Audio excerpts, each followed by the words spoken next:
Today is a very special day. We have the first episode of Curious Contrarian.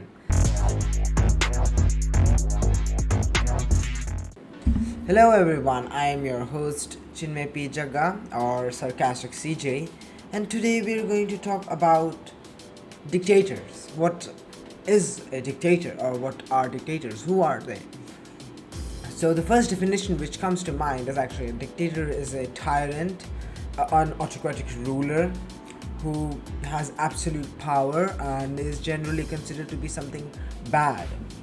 But I was thinking about this today morning, that why are dictators bad? Why are they considered bad? So first, before going into that, let's know what is the definition of a dictator. A dictator is a political leader who possesses absolute power. What's a political leader? A political leader is a person very active in politics. Okay, what's politics? Politics is activities related to governance. So now let's simplify the definition. A dictator is a person very active in activities related to governance who possesses absolute power.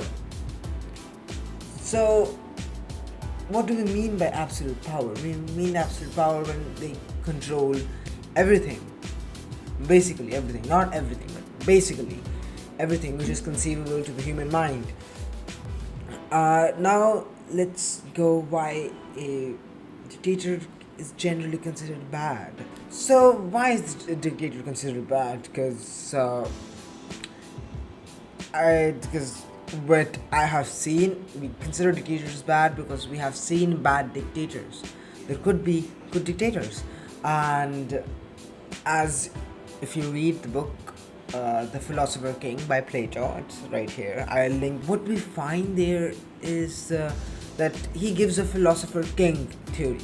So it's a concept derived by Plato to a dystopian world. Sounds very communist, but it's a dystopian world where the ideal ruler is not a person with power or wealth or fame. It's a philosopher who has wisdom, knowledge, and deep understanding of truth and justice. So according to Plato, only philosophers can be trusted to rule justly and fairly, as they are not influenced by their own desires or interests. And well, period, that's it. A philosopher king is someone who has undergone a rigorous training in philosophy and has been in deep understanding with reality. So Plato believed that the philosopher king, if philosopher king ruled, the society would be just and harmonious. And I mean, I can't see why not. If there is a person who is very social and who cares about society and who cares about their people, who knows how to run a nation, and who doesn't kill anyone when he is criticized. So this is also, I consider to be, if we had something like this, I would rather live in a philosopher kingship rather than a democracy. But the problem is, the key word is if the philosopher king actually existed, which we can't find any philosopher kings, and I don't think that we are going to find any philosopher kings in this evolutionary step. What I really consider is that this is a good idea to have a philosopher king, but at the end, the main criticism of this that there is no practical it has practical difficulty of finding a leader who is a philosopher an unbiased philosopher and a king. So we understood why a philosopher king can be better than actually a democracy. Uh, but the thing is, we can't have a philosopher king. That actually the dictator was actually started by the Romans, the Roman Senate, the Roman Republic, and it was just basically to give him full power when there was times of emergency. And it sounds quite absurd, but it worked out.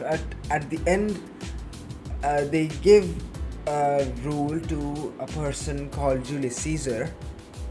He became the dictator at in a war in Gallia, I suppose, and he abused it and took control of Rome. And later on, his adopted son Augustus became the first emperor of Rome. So that's the basic problem with a dictator.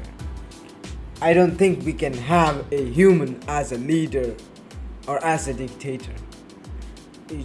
Maybe it's the Nietzsche's Übermenschen theory, or maybe it's God if he exists.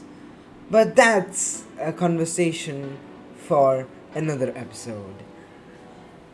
This was Chinmay P. Jagga or Sarcastic CJ, and thank you for watching Curious Contrarians. See you in the next one. Cool CJ 1410, cool CJ 1410, cool CJ, cool CJ.